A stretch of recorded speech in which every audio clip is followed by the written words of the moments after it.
Sa mapagpalang araw po sa ating lahat. Ako po si Brian P. Mendoza. Ito po ang ating daily devotion ngayong araw, April 11, 2025. So ngayong araw po ay ating tutuloy ang ating series which is a seminar devotion. Specifically, ang topic po natin for today is about excommunication. So bakit may excommunication sa church? Now, ang ating talata po para sa araw na ito ay magagaling sa Matthew chapter 18 verses 15 to 17. So sabi po dito, basahin ko po, if your brothers sin against you, if your brother sins against you, go and tell him his fault between you and him alone. If he listens to you, you have gained your brother. But if he does not listen, take one or two others along with you, that every charge may be established by the evidence of two or three witnesses. If he refuses to listen to them, tell it to the church. And if he refuses to listen even to the church, let him be to you as a Gentile and a tax collector. Now, ang ating mga katuan po para sa araw na ito upang ating mas maintindihan kung anong talatang binasa natin. Una po, sabi po dito, basahin ko po, church discipline, including excommunication, is a biblical act of love and accountability.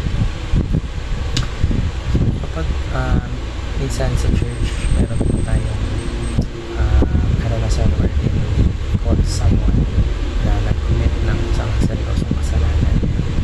Para bang mahirap silang aminin ito.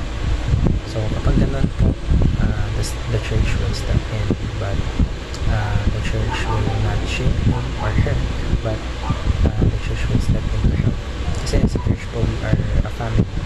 We don't ignore a sibling who's going down or going down on a path na dangerous. So, ikalawa po, the goal of excommunication is repentance and eventual restoration of the body church.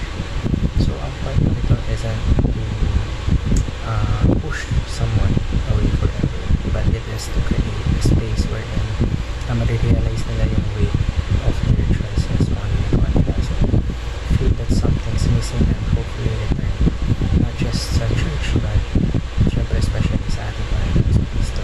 Kasi it is all about restoration, not rejection.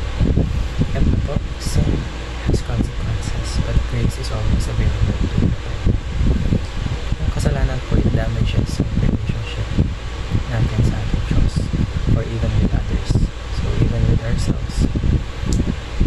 But the moment someone turns back, God is ready to open arms. Ang Diyos po natin ang pagpatawad. That's the heart of grace. No matter how far you've gone, there's always a way back to Jesus Christ. So ngayon po tayo pwede dako sa ating mga application. So una po, speak the truth in love to fellow believers who are different from faith. It is not easy to have tough conversations, but if we truly care, we won't stay silent. Sometimes the most loving thing we can do is gently point a friend back to Jesus Christ. Ikalawa po, examine your heart and be humble when being corrected or rebuked by fellow believers.